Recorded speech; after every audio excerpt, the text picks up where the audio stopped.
Hello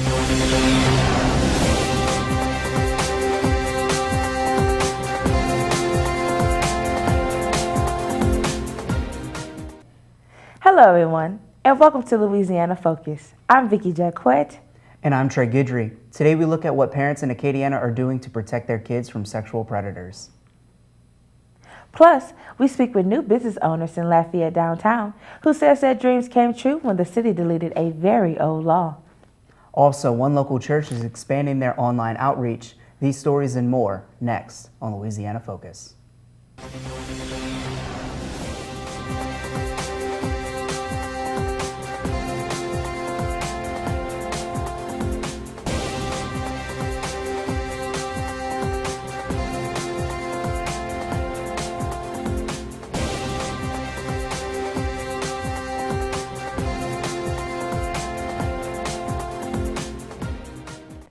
As a parent, you always hope that your child will be safe when you're not around them, and the fear of a possible aggressor lurking around can definitely keep you on edge.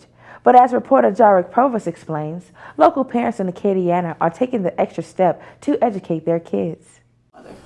It's scary. It's very scary because you don't know what your child's going to be getting into. Charlie Jacobs is a proud mother of one, but with all the chaos in today's world, she worries. I mean, you think they're safe at school, think they're safe at churches, you think they're safe, with their babysitters. You just never know. With the rising numbers of sex offenders in Acadiana, the Acadia Parish Sheriff Department are doing their best to ensure that their community remains safe. KP Gibson is the sheriff in Acadia Parish, but first and foremost, he is a father. My most important job I have as a parent is to protect my child to the best of my ability. Protecting his kids are just important as protecting his community. We're very aggressive. We team up with probation parole. We do quarterly, sometimes monthly checks that we go and take random checks. He aims to keep accurate and up-to-date information on the sex offenders in his jurisdiction. And our goal is to make sure that they're A, registered, B, that they're in the location that they claim that they're in, and that's to make sure that our communities are safe. Safety and education are two things that both parents agree is the key to protecting their children. And be aware of everything that's going on from that scenario. Awareness has to be the top aspect of anything that deals with sex offenders. Well, just having that open relationship and educating him about the things that he could possibly look for, that, okay, this is not okay. I'm going to tell mom, or I'm going to tell an adult, or I'm going to get out of this situation. Education. With kids knowing the difference between a good touch and a bad touch could reduce the chance of a traumatic experience. For Louisiana Focus, I'm Jarek Provost with photojournalist Leah McNeil. After many years, Lafayette Parish finally lifted the moratorium law by a unanimous vote from the Lafayette City Council.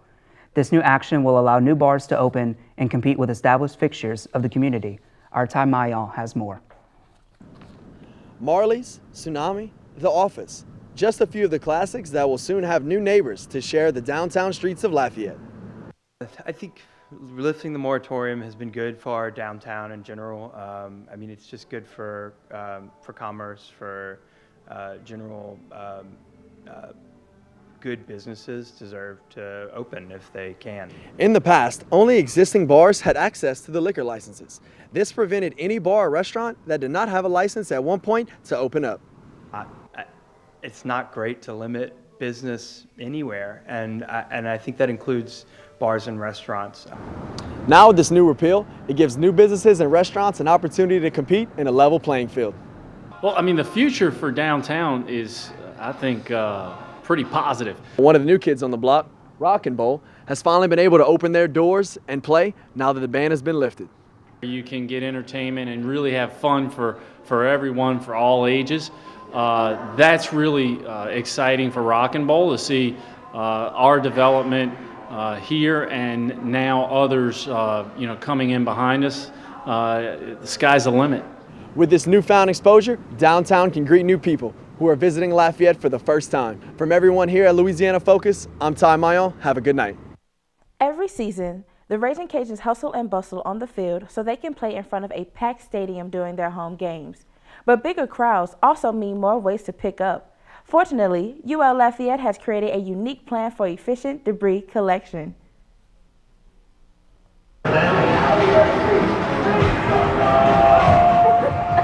Y'all gonna get It's it for a me right this yearly time? ritual. Fans of the Raging Cajuns attend a game Is at that the right, home brother? field.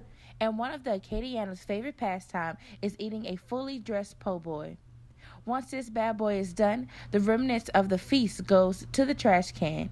Yet, today, these leftovers have a different destination. So we are the first first university and first stadium in Louisiana to actually compost at a large event like this. Monica Rowan, sustainability coordinator, is leading one of the biggest projects on campus and says volunteers play a big role in this initiative. Part of what makes zero waste happen at Cajun Field is volunteers, and mostly student volunteers. If you go around the stadium, if y'all have been around it a lot, you probably notice people in these fancy shirts they're zero waste goalies, and they're there to help fans know what's this compost thing and what do I put where. So volunteering, we have volunteer opportunities at every football game. Wooden spoons, forks, and knives will replace plastic utensils. Fans will consume their beverages in aluminum cans or plastic cups. And volunteers at the game view recycling in a new light. I feel like zero waste was a great thing to bring to campus. I feel like it's a great opportunity because you learn a lot about recycling and composting and what can be salvaged and what cannot be salvaged. And you kind of get to see all the materials that just get wasted on campus, all the food that gets wasted. It's just a really eye-opening thing. For more information about this new initiative, you can visit www.sustainability.louisiana.edu. Generosity is very common in the Lafayette area, especially when it comes to donations at church. In a society where there is less cash and more technological forms of giving, one local church has caught up with the times. Giving is a noble pursuit and rewarding outcome for both parties involved. The most common charity available is the money you see donated at your local church. But in today's phone app society, cash is becoming more and more rare, but one local church has caught up with technology. Every Sunday, parishioners of Our Lady of Wisdom Catholic Church come home to worship God and give back to their community through donations. And these donations are now taking on a non-tangible form because of our current society. So one of the things that we've noticed over the course of the past several years is that we live more and more in a cashless society, particularly with young people. They have credit cards, debit cards, Venmo. They don't have any cash. So if you don't have any cash to give in the collection baskets during Mass, fear not. Where all you do is you text to, this is first time, text to a certain number, and they'll allow you to send you a link, you sign up for it, and then each week or any time when the Mass comes around, you can pull collection time at Mass. With student churchgoers being a big part of Our Lady of Wisdom, we wanted to see what they thought of this new tech initiative. I think it's actually a really great thing to do, considering that most people on campus, they don't have cash on them, but everyone has a phone and almost everyone has some sort of online banking. I think the Text to Give initiative is a really great idea because Wisdom does so many amazing things, so having the opportunity to give is so important, and it's just very convenient to be able to do it from your phone. And finally, a local business owner takes us behind the scenes of what life is really like for young people wanting to be their own boss. Jamila Fluker has more. For you, an electrical engineering student, Javen Carter, vacuuming cars is a daily thing for him, but it also is a symbol of entrepreneurship. He owns a precision detailing company in Lafayette. Had started my business. I just needed a little bit extra money because the other job that I was working, I wasn't getting the amount of income that I needed to. So I ended up quitting that job and starting my own business. So that way I did that on the side of working at the dealership. With this extra money, Javen has more control of his cash flow. But sometimes, work can be frustrating for the college student. It's tough, honestly, because I have a lot of people who come to me that want their car detailed, and I can't necessarily get to it all the time on top of homework and stuff like that, stuff for the fraternity. So, yeah, it is really tough to get those kind of things done on top of school. Javen's car detailing service is competitive and charges no more than $140. By entering the market at a young age, Javen has learned that either through necessity or sheer skill can give you an edge among your peers. For Louisiana Focused, I'm Jamila Fluker with photojournalist Gerald Keys.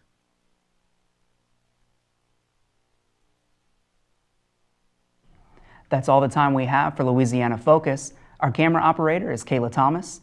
Our teleprompter is Leah McNeil. Our producer is Jacob Phillips. Our assistant technical director is Robert Francis. Our technical director is Matt Roberts. And our faculty advisor is Professor Patricio Salinas. I'm Vicki Jacquette. And I'm Trey Guidry. We'll see you next time on Louisiana Focus.